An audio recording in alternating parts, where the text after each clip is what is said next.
what's going on, y'all? T-Bob here. And Jake as well. And you're about to watch a little OTB LSU. We're going to give you all the latest, greatest between LSU football, baseball, women's basketball, softball, and everything in between.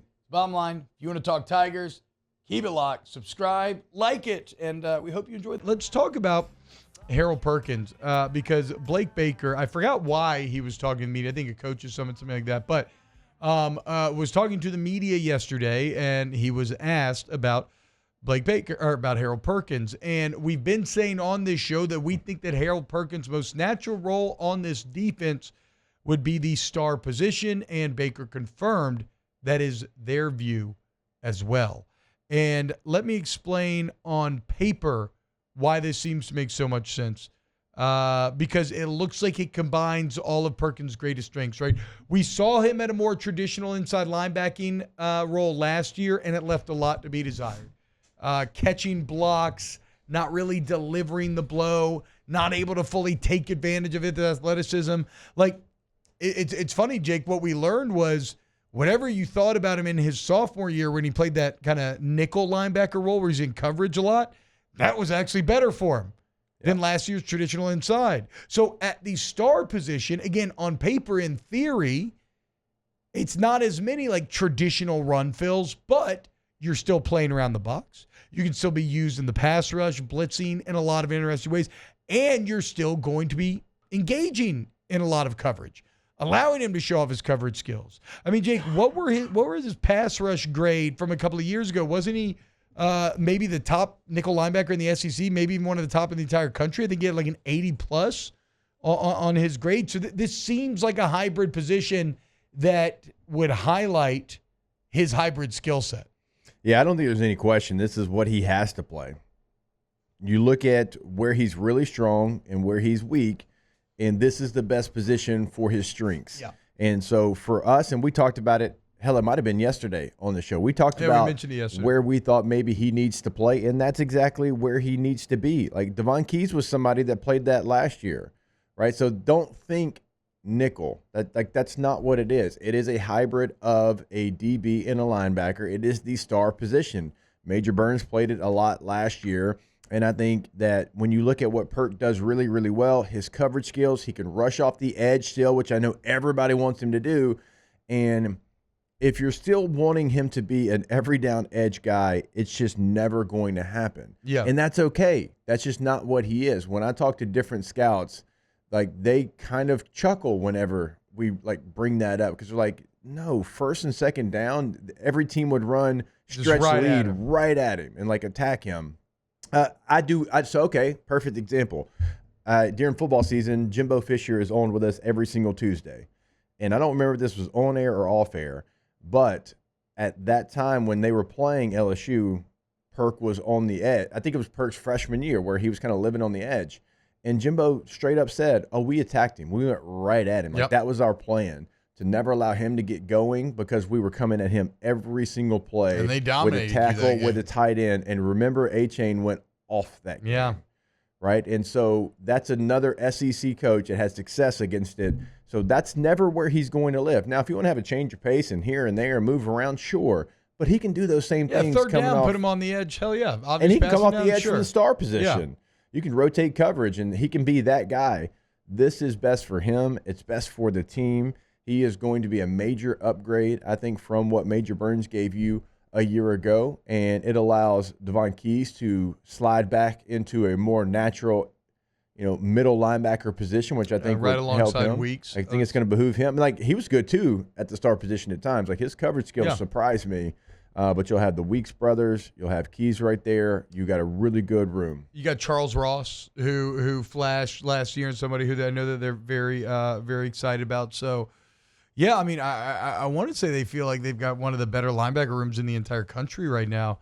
I mean, I guess like from a spy standpoint, I mean, Weeks was really good in that role last year.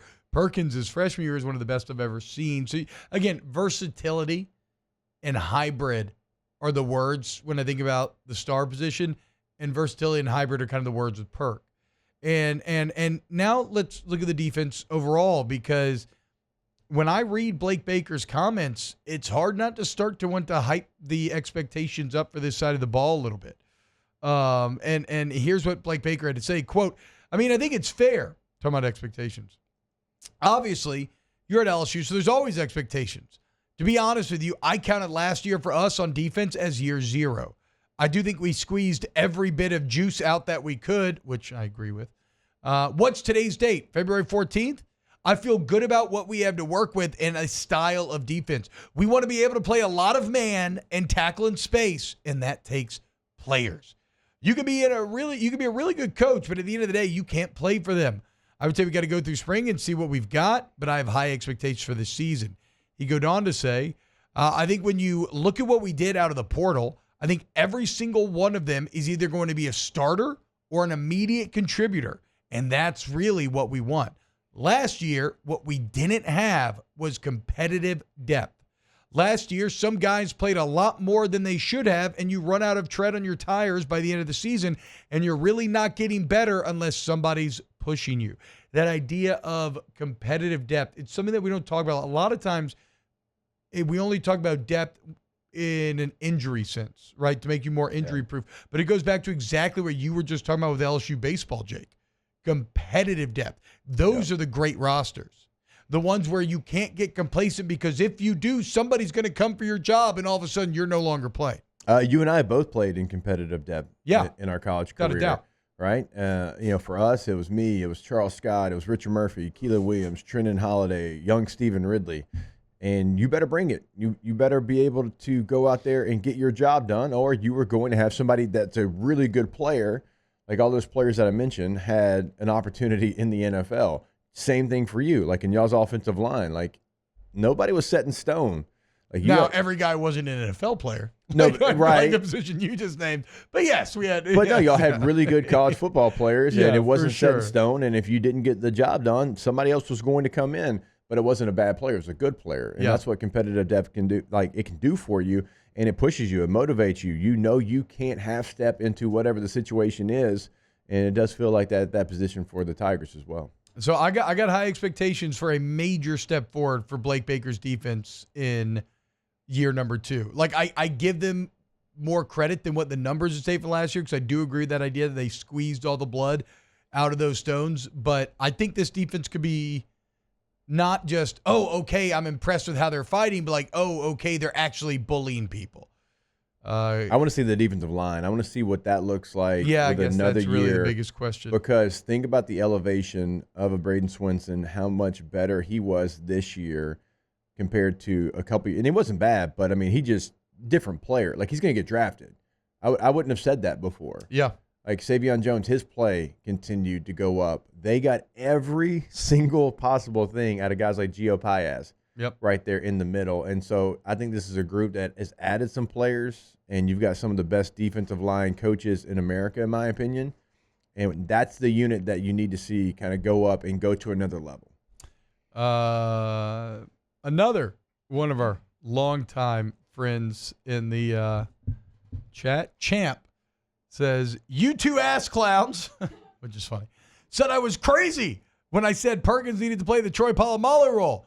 Y'all said he had to play in the middle to go along with dumbass Brian Kelly.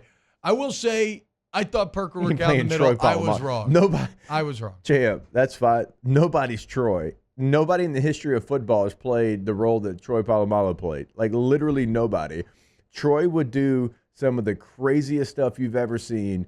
It's not sound. It wasn't anything anybody would draw up, but because he was one of one, he could do it. This man would be in the A-gap and drop and play cover 2 after the snap of the ball. Like, him and Ryan Clark, the ability that they had to read each other without saying a word was incredible. And that was the only reason they can get that done. So, yes, he was not a middle linebacker, but he ain't Troy. Like, come on. No. There's one of those ever. That's one of those statements that's like, trust me. Speaking of ass clowns, what, Taylor? No, saying that's one of those statements that's like almost correct. Like, shout out, sure, he's not a middle linebacker. Also, this is not close to Troy Polamalu's role. So, no. Like, Polamalu would line up as a stack linebacker. He would line up as a deep safety. He would line up on the edge. Perkins isn't going to do that. Now, if you want to say maybe if you're trying to pick like an early 2000 safety, maybe some Bob Sanders. Yes. Maybe a little bit of that, but it ain't Troy and it ain't Ed. Wow, Jake, what incredible takes. I mean, those guys, they're just the best. I think so. And if you think so, again, hit the like button, subscribe, ring the bell so you get notifications when we post every single day here on OTB LSU.